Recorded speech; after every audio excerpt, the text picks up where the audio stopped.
তাদেরকে আপনি দেখবেন দুর্বল, তাদের শরীরে তেমন শক্তি নাই, তারা জীর্ণশীর্ণ মানুষ।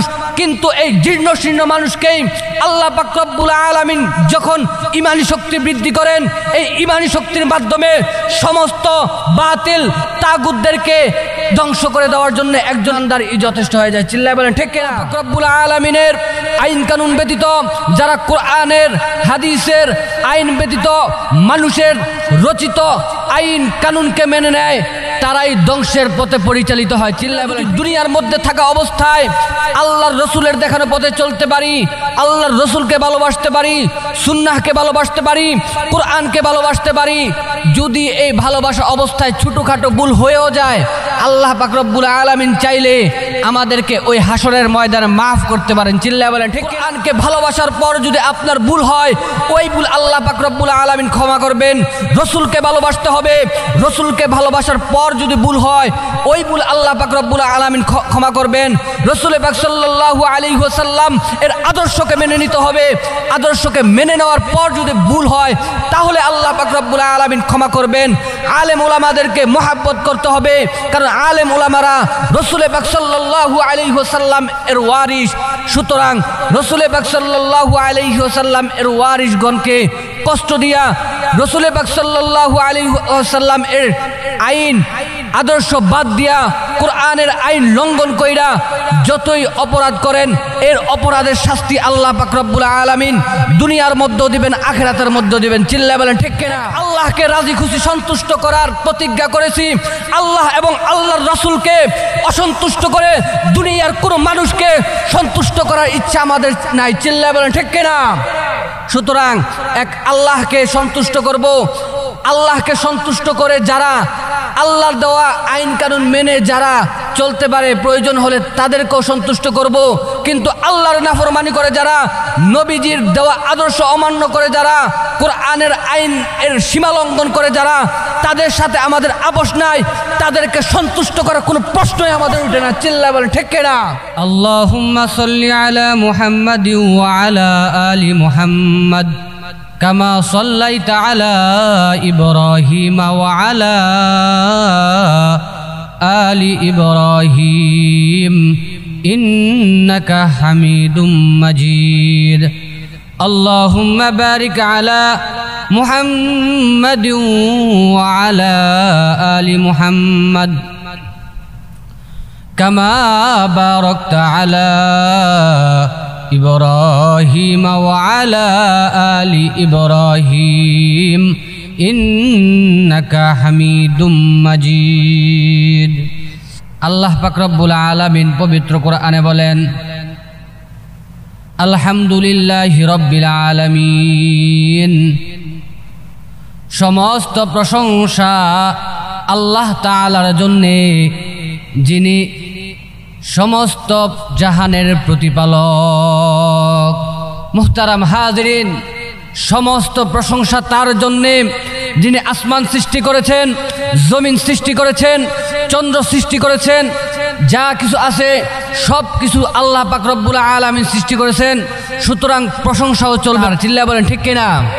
মুহতারাম হাজিরিন, কিন্তু আমরা তো রব বলে একমাত্র আল্লাহকে স্বীকার করি, রব বলে তো একমাত্র আল্লাহকেই স্বীকৃতি দিয়েছি। রব বলতে জানি একজন, তিনি হলেন আল্লাহ। কিন্তু আফসুস ও পরিতাপের বিষয় হলো, আল্লাহ পাকের যেই গুণ, সেই গুণ হলো রব, সেই গুণটা আজকে আমরা মানুষদের মধ্যে বিলীন করে দিয়েছি। আমরা আল্লাহ পাক রব্বুল আলামিনের আনুগত্য ছাড়াও মানুষের আনুগত্য করতে শিখে গেছি। মুহতারাম হাজিরিন, যারা আল্লাহ পাক রব্বুল আলামিনের আনুগত্য ব্যতীত, যারা আল্লাহ পাক রব্বুল আলামিনের আইন কানুন ব্যতীত, যারা কোরআনের হাদিসের আইন ব্যতীত মানুষের রচিত আইন কানুনকে মেনে নেয়, তারাই ধ্বংসের পথে পরিচালিত হয়। চিল্লায় বলেন ঠিক কিনা? মুহতারাম হাজিরিন, এই জন্য রব যেহেতু একজনকে মানি, আইন কানুন ও সেই একজনের চলবে। চিল্লায় বলেন ঠিক কিনা? মুহতারাম হাজিরিন, আমরা বলি আলহামদুলিল্লাহি রাব্বিল আলামিন। আল্লাহ পাক রব্বুল আলামিন এর প্রশংসা, আলহামদুলিল্লাহি রাব্বিল আলামিন। সমস্ত প্রশংসা আল্লাহ তাআলার জন্যে, যিনি সমস্ত জগতের প্রতিপালক। মুহতারাম হাজিরিন, তারপরে আমরা বলি আর রহমানির রহিম। আমার আল্লাহ হলেন রহমান, আমার আল্লাহ হলেন রহিম। মুহতারাম হাজিরিন, রহমান রহিম কাকে বলা হয়?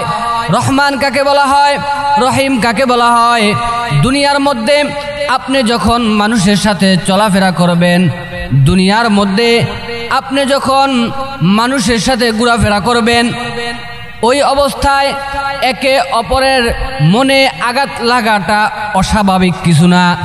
একে অপরের মাধ্যমে কষ্ট পাওয়াটা অস্বাভাবিক কিছু না। কিন্তু বুঝতে হবে, আপনি আপনার মনের অজান্তেই যাকে আঘাত করলেন, সে কিন্তু আপনাকে মাফ করতেও পারে, আবার মাফ নাও করতে পারে। যদি মাফ করেও, মাফ করে সে আপনাকে পুরস্কৃত করবে না। কিন্তু আমার আল্লাহ হলেন রহমান, আমার আল্লাহ হলেন রহিম। আল্লাহ পাক রব্বুল আলামিনের নাফরমানি করার পর আপনি যখন তওবা করবেন, আপনি যখন ক্ষমা চাইবেন, আল্লাহ পাক রব্বুল আলামিন আপনাকে শুধু মাফই করবেন না, আল্লাহ পাক রব্বুল আলামিন মাফ করার সাথে সাথে আপনাকে পুরস্কৃত করবেন। মুহতারাম হাজরিন, এর নাম হি রহমান, এর নাম ই রহিম, যিনি মাফও করতে জানেন আবার পুরস্কৃতও করতে জানেন। এই জন্য আল্লাহ পাক রব্বুল আলামিনের নাফরমানি আমরা করতে চাই না, কোরআনের আইন আমরা লঙ্ঘন করতে চাই না, নবীর সুন্নাহ ছেড়ে আমরা অন্য কোনো পথে চলতে চাই না। চিল্লায় বলেন ঠিক কিনা? মুহতারাম হাজরিন, আমার আল্লাহ পাক হলেন রহমান, আমার আল্লাহ পাক হলেন রহিম। আল্লাহ পাক রব্বুল আলামিন দুনিয়ার মধ্যে যেমনি ভাবে আমাদের উপর দয়া দেখান, ঠিক তেমনি ভাবে ওই হাসরের ময়দানে আল্লাহ পাক রব্বুল আলামিন যদি চান, আমাদের উপর দয়া করে, রহম করে, মাফ করে জান্নাত দিতে পারেন কি পারেন না?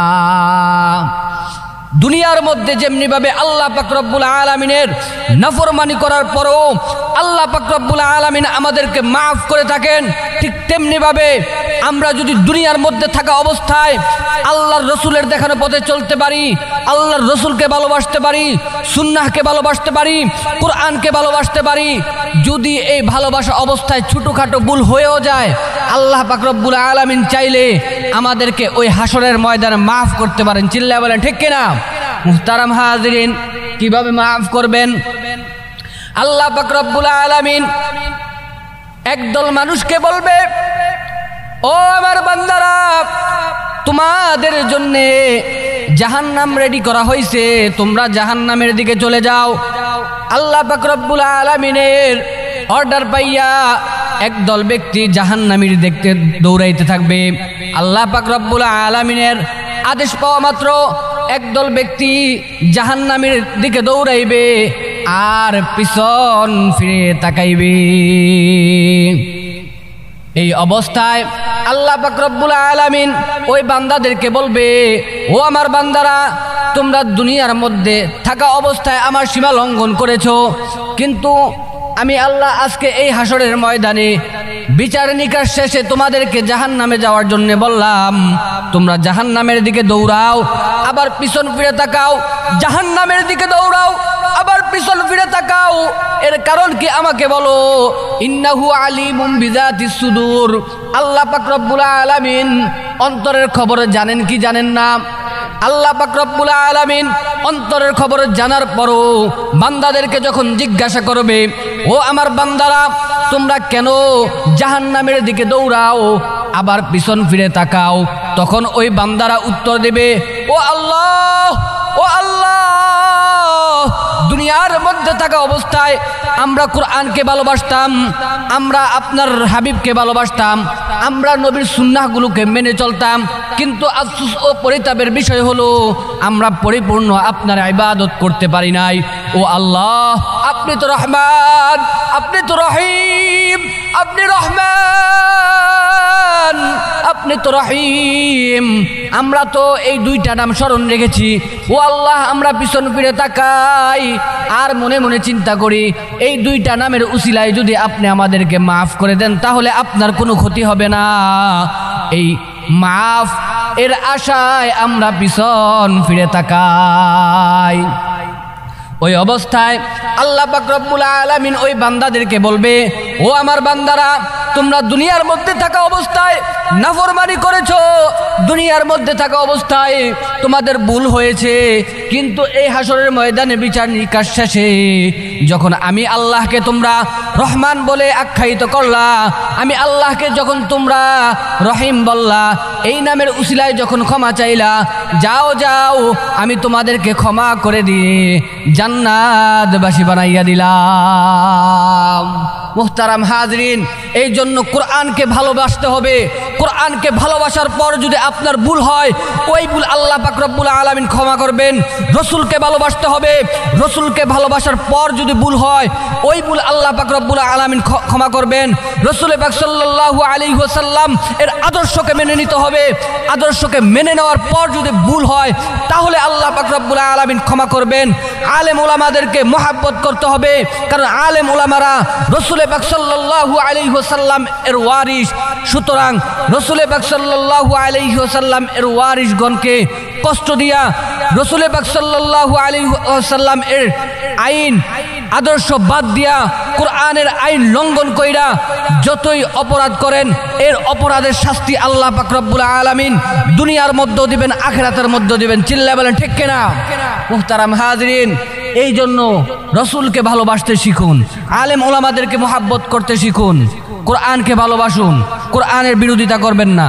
আল্লাহ পাক রব্বুল আলামিন আমাদেরকে রসুলকে ভালোবাসার মতো তৌফিক দান করুক, কোরআনকে মহাব্বত করার মতো তৌফিক দান করুক। মুহতারাম হাজরিন, আল্লাহ পাক হলেন রহমান, আল্লাহ পাক হলেন রহিম, আল্লাহ পাক হলেন মালিক। তারপরে আল্লাহ পাক রব্বুল আলামিন বলেন মালিক ইয়াউমিদ্দিন, বিচার দিনের মালিক আমার আল্লাহ। বিচার দিনের মালিক কে? বিচার দিনের মালিক আমার আল্লাহ। আল্লাহ পাক রব্বুল আলামিন বলেন মালিক ইয়াউমিদ্দিন। আমরা যখন নামাজ পড়ি, প্রতিদিন 5 ওয়াক্ত নামাজ পড়ি, 5 ওয়াক্ত নামাজের মধ্যে আমরা সর্বনিম্ন 5 বার হলেও সাক্ষী দেই, ও আল্লাহ আপনি হলেন বিচার দিনের মালিক। বিচার দিনের মালিক হলো, বিচার দিনের মালিক মানে জজ ব্যারিস্টার চাইলেই একজন অপরাধীকে বেকসুর খালাস করতে পারে না, কিন্তু আল্লাহ পাক রব্বুল আলামিন বিচার দিনের মালিক, বিচার দিনের বিচারপতি আল্লাহ পাক রব্বুল আলামিন না, বিচারপতি যিনি তার ও মালিক আমার আল্লাহ। মালিক মানে হলো একজন বান্দার শত গুনাহ আছে, শত অপরাধ আছে, আল্লাহ পাক রব্বুল আলামিন চাইলে ওই বান্দাটাকে মাফ করে জান্নাত দিয়ে দিতে পারে। চিল্লায় বলেন ঠিক কিনা? আর দুনিয়ার মধ্যে থাকা অবস্থায় কোনো ব্যক্তি লোক দেখানো আমল করেছে, লোক দেখানো কোরআন তেলাওয়াত করেছে, লোক দেখানো হজ করেছে, আল্লাহ পাক রব্বুল আলামিন চাইলে তার আমলগুলোকে বরবাদ করে জাহান্নামে দিতে পারেন। তিনিই হলেন বিচার দিনের মালিক। চিল্লায় বলেন ঠিক কিনা? মুহতারাম হাজিরিন, খুব ভালোভাবে বুঝবেন, খুব ভালোভাবে খেয়াল করবেন। আমার আল্লাহ পাক রব্বুল আলামিন বিচার দিনের মালিক। আল্লাহ পাক রব্বুল আলামিন চাইলে হাজারো আমল থাকা সত্ত্বে তাকে জাহান্নামে দিতে পারবেন। আবার আমার আল্লাহ পাক রব্বুল আলামিন চাইলে একটা আমল দিয়েও তাকে জান্নাতে প্রবেশ করাইতে পারবেন। ঠিক কিনা? মুহতারাম হাজিরিন, খুব ভালোভাবে খেয়াল করবেন। আল্লাহ পাক রব্বুল আলামিন ওই হাসরের ময়দানে এক বান্দাকে বলবে, ও আমার বান্দা, তুমি দুনিয়াতে থাকা অবস্থায় আমি আল্লাহ পাক রব্বুল আলামিনের সন্তুষ্টির জন্য নামাজ আদায় করেছো, তুমি দুনিয়াতে থাকা অবস্থায় আমি আল্লাহ পাক রব্বুল আলামিনকে সন্তুষ্ট করার জন্য রোজা রেখেছো। এক কথায় তুমি অনেক আমল করেছো, কিন্তু এই আমলের মাধ্যমে তুমি তো জান্নাত পাইবা না। জান্নাত পাইতে হলে তোমার আর একটা মাত্র নেক আমল দরকার। এই একটা মাত্র নেক আমল যদি তুমি আমার কাছে প্রকাশ করতে পারো, একটা মাত্র নেক যদি তুমি নিয়ে আসতে পারো, তাহলে তোমাকে আমি জান্নাত দিয়ে দেব। সুবহানাল্লাহ। মুহতারাম হাজিরিন, আল্লাহ পাক রব্বুল আলামিন যখন ওই বান্দাকে একটা নেক মাত্র আনার জন্য বলবেন, ওই বান্দা তো বেহুশ হয়ে যাবে, পাগল পারা হয়ে যাবে। ওই বান্দা চিন্তা করবে, কোথায় থেকে আমি নেক আমল আনতে পারি? কোথায় থেকে একটা নেক আমল কে দিবে? আমার বাবাকে আমাকে একটা নেক আমল দেবে নাকি? মায়ের কাছে যাবে, মা পরিচয় দেবে না। সন্তানের কাছে যাবে, সন্তান পরিচয় দেবে না। কারো কাছ থেকে একটা নেক আমল পাবে না। এমতা অবস্থায় একজন বান্দার কাছে যাবে, ওই আল্লাহর বান্দা জিজ্ঞাসা করবে, ও ভাই তুমি কেন পাগলের মতো দৌড়াইতেছো? তুমি কেন পাগলের মতো ছুটাছুটি করতেছো? কি সমস্যা আমাকে বলো। ওই বান্দা বলবে, ও ভাই দুনিয়ার মধ্যে যারা আমার মা ছিল তারা আমার থেকে দূরে সরে গেছে। যে আমার বাবা ছিল সে আমার সন্তানের পরিচয় দেয় নাই, যে আমার ভাই ছিল সে আমার ভাইয়ের পরিচয় দেয় নাই। তোমাকে তো চিনি না, তুমি আমাকে কি উপকার করবা? তখন ওই বান্দা বলবে, আমাকে একটু বলেই দেখো না, আমি তোমাকে দেখি কোনো উপকার করতে পারি কিনা। তখন ওই বান্দা বলবে, ও আল্লাহর বান্দা, আমি তো জান্নাতবাসী হইতাম যদি একটা নেক আমল অর্জন করতে পারতাম, কিন্তু হায় আফসোস, হায় পরিতাপের বিষয় হলো আমার একটা নেক আমল নাই। এই একটা নেক আমল না থাকার কারণে আল্লাহ পাক রব্বুল আলামিন আমাকে জান্নাত দিতেছেন না। সুতরাং একটা নেক আমল নিয়ে যদি আল্লাহ পাক রব্বুল আলামিনের সামনে উপস্থিত হইতে পারি, আল্লাহ পাক রব্বুল আলামিন আমাকে জান্নাত দিয়ে দিবেন। এবার ওই বান্দা বলবে, ও ভাই আমার, তুমি আল্লাহ পাক রব্বুল আলামিনের কাছে নেক আমল নিয়ে যাও। আমি জীবনে কোনো গুনাহ করি, জীবনে কোনো নেক আমল করতে পারি নাই। সারাটা জীবন আল্লাহর নাফরমানি করে কাটিয়ে দিয়েছি। সারাটা জীবন আল্লাহর আইন সীমা লঙ্ঘন করেছি, কিন্তু আমার মনে রসুলের প্রতি ভালোবাসা ছিল, আমার মনে কোরআনের প্রতি ভালোবাসা ছিল, আমার মনে আল্লাহর প্রতি ভালোবাসা ছিল, আমার মনে ইমানের প্রতি ভালোবাসা ছিল, আমার মনে আল্লাহর দেওয়া কোরআনের প্রতি ভালোবাসা ছিল। কিন্তু আফসোস ও পরিতাপের বিষয় হলো, ভালোবাসা থাকার কারণেও, ভালোবাসা থাকার পরেও আমি তেমন আমল করতে পারি নাই। কিন্তু আমার আমল নামায় একটা মাত্র নেক আছে, এই একটা নেক দিয়া তো আমি জান্নাতে যাইতে পারবো না। এই একটা নেক তুমি নিয়ে যাও, আর এই একটা নেক নিয়ে তুমি আল্লাহর কাছে হাজির হইয়া আল্লাহকে বলো তোমাকে যেন জান্নাত দিয়া দেয়। এবার ওই বান্দা যখন আল্লাহ পাক রব্বুল আলামিনের কাছে একটা নেক নিয়া আল্লাহ পাক রব্বুল আলামিনের কাছে যাবে, আল্লাহ পাক রব্বুল আলামিন বলবে, ও আমার বান্দা, এই কঠিন মুসিবতের দিনে, এই ভয়ঙ্কর দিনে কে তোমাকে সাহায্য করলো? কে তোমার প্রতি দয়া করলো? তুমি আমাকে একটু বলো। তখন ওই বান্দা বলবে, অমুক ব্যক্তি আমাকে সাহায্য করেছে। এই অবস্থায় আল্লাহ পাক রব্বুল আলামিন বলবে, এই কঠিন মুসিবতের দিনে, এই বিপদের সময় যে ব্যক্তি তোমাকে সাহায্য করতে পারে, যে ব্যক্তি তোমার প্রতি রহম করতে পারে, আমি আল্লাহ পাক রব্বুল আলামিন সেই ব্যক্তির উপর রহম করে আমি তাকে জান্নাত দিয়ে দেব। সুবহানাল্লাহ। মুহতারাম হাজরিন, এখানে লক্ষ্য করার বিষয় হলো, এখানে খেয়াল করার বিষয় হলো, আল্লাহ পাক রব্বুল আলামিনের ভালোবাসা থাকার কারণে, আল্লাহ পাক রব্বুল আলামিনের ভালোবাসা অন্তরে স্থাপন করে ইবাদত করার কারণে যে কোনো উসিলায় আল্লাহ পাক রব্বুল আলামিন তাকে জান্নাত দিয়েছেন। আবার যার আমল নামায় কোনো আমল নাই, যার আমল নামায় কোনো নেক নাই, তার সেও আল্লাহকে ভালোবাসার কারণে আল্লাহ পাক রব্বুল আলামিন তাকেও জান্নাত দিয়েছেন। সুতরাং আলেমদের প্রতি ভালোবাসা থাকতে হবে, রসুলের প্রতি ভালোবাসা থাকতে হবে, কোরআনের প্রতি ভালোবাসা থাকতে হবে। কোরআনের প্রতি, আল্লাহর প্রতি, রসুলের প্রতি, আলেম উলামাদের প্রতি যারা বিদ্বেষ রাখবে তারা অবশ্যই ধ্বংস হয়ে যাবে। চিল্লায় বলেন ঠিক কিনা? মুহতারাম হাজরিন, এই জন্য আলেমদের প্রতি বিদ্বেষ রাখা যাবে না, কোরআনের প্রতি বিদ্বেষ রাখা যাবে না, নবীগণদের প্রতি বিদ্বেষ রাখা যাবে না, নবীগণদের প্রতি শ্রদ্ধা রাখতে হবে, আলেমদের প্রতি ভক্তি থাকতে হবে। কারণ আল্লাহর রাসূল সাল্লাল্লাহু আলাইহি ওয়াসাল্লাম বলেন, ইন্নাল উলামা ওয়ারাসাতুল আম্বিয়া, আলেমগণ নবীগণের ওয়ারিস। আলেমগণ নবীগণের ওয়ারিস। সুতরাং কেউ যদি আলেমকে মোহাব্বত করে সে যেন আমার মায়ার নবীকে মোহাব্বত করে। বলেন সুবহানাল্লাহ। আল্লাহ পাক রব্বুল আলামিন আমাদেরকে কোরআন ও হাদিস অনুযায়ী চলার মতো তৌফিক দান করুক। মুহতারাম হাজরিন, আল্লাহ পাক রব্বুল আলামিন তারপরে বলেন ইহদিনাস সিরাতাল মুস্তাকিম আলহামদুলিল্লাহি রাব্বিল আলামিন আর রহমানির রহিম মালিকি ইয়াউমিদ্দিন ইয়্যাকা না'বুদু ওয়া ইয়্যাকা নাস্তাঈন ইহদিনাস সিরাতাল মুস্তাকিম ইয়্যাকা না'বুদু ওয়া ইয়্যাকা নাস্তাঈন। আল্লাহ পাক রব্বুল আলামিন তারপরে বলেন ইয়্যাকা না'বুদু ওয়া ইয়্যাকা নাস্তাঈন, অর্থাৎ আমরা নামাজের মধ্যে এই বাক্যটা পাঠ করে থাকি, এই তেলাওয়াতটা করে থাকি, ইয়্যাকা না'বুদু ওয়া ইয়্যাকা নাস্তাঈন। আমরা একমাত্র ইবাদত করি কার? আল্লাহ ব্যতীত দুনিয়ার অন্য কারো ইবাদত করার, অন্য কারো প্রশংসা করার প্রশ্নই ওঠে না। চিল্লায় বলেন ঠিক কিনা? এক আল্লাহকে রাজি খুশি সন্তুষ্ট করার প্রতিজ্ঞা করেছি। আল্লাহ এবং আল্লাহর রাসূলকে অসন্তুষ্ট করে দুনিয়ার কোনো মানুষকে সন্তুষ্ট করার ইচ্ছা আমাদের নাই। চিল্লায় বলেন ঠিক কিনা?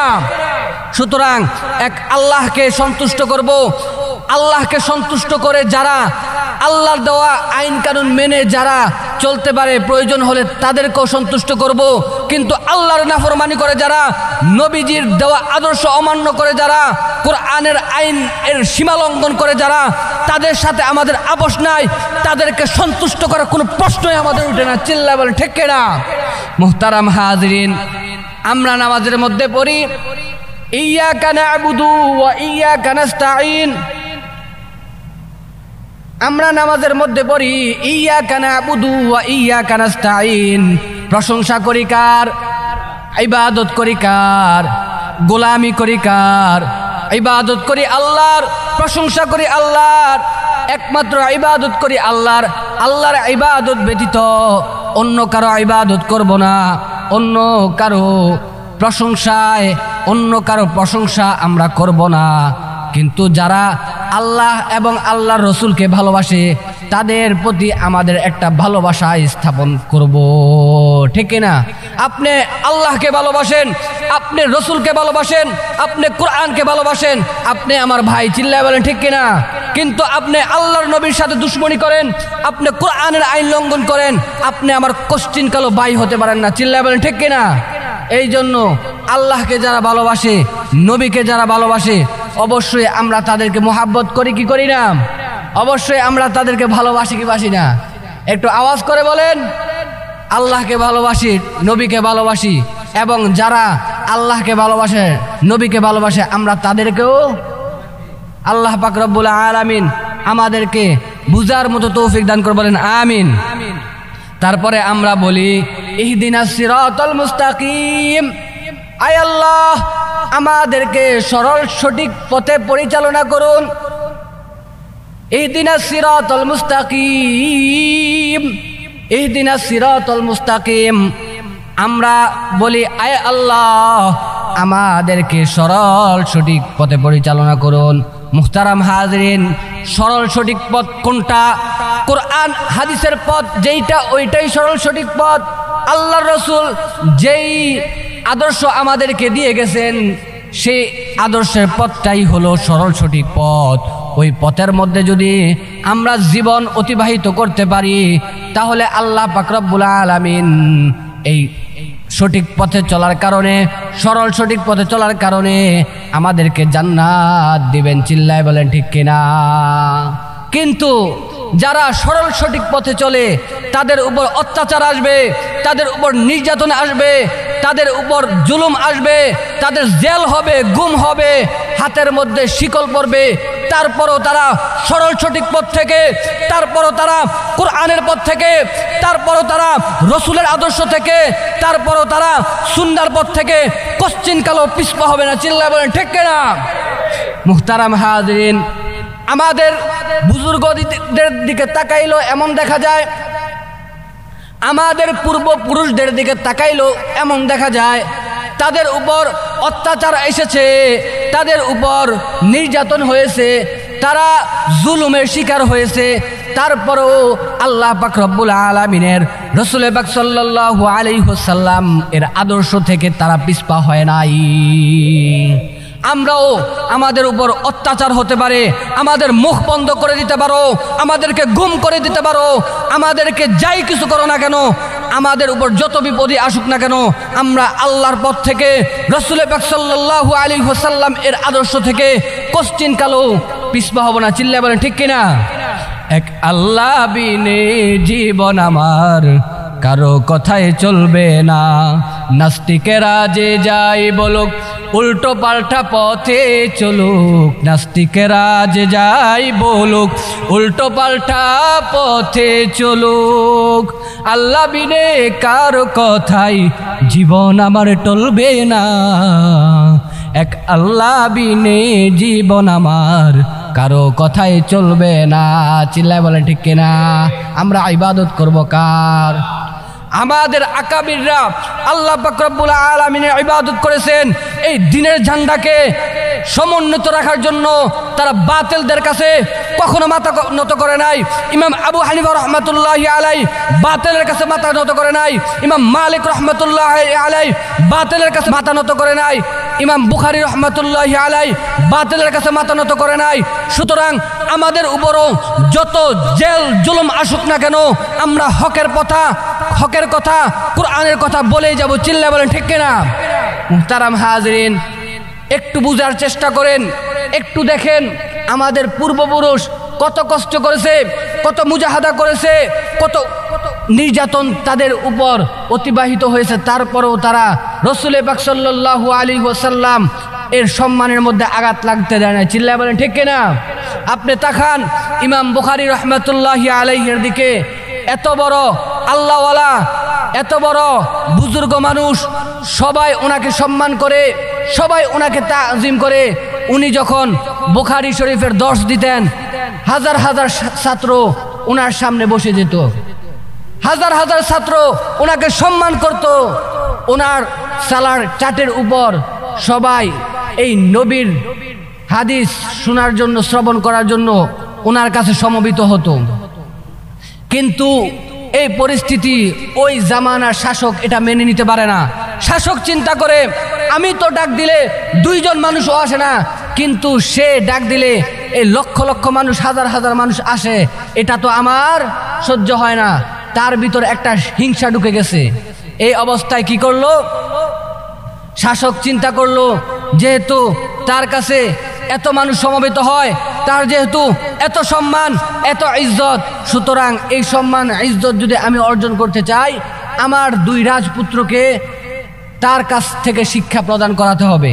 কিন্তু সে যে শিক্ষা প্রদান করাবে, এই শিক্ষা তো রাসূল পাক সাল্লাল্লাহু আলাইহি ওয়াসাল্লাম এর আদর্শের শিক্ষাকে সম্মান করে নয়, সে শিক্ষা অর্জন করতে চায় দুনিয়াবি ফায়দা হাসিল করার জন্য। চিল্লায় বলেন ঠিক কিনা?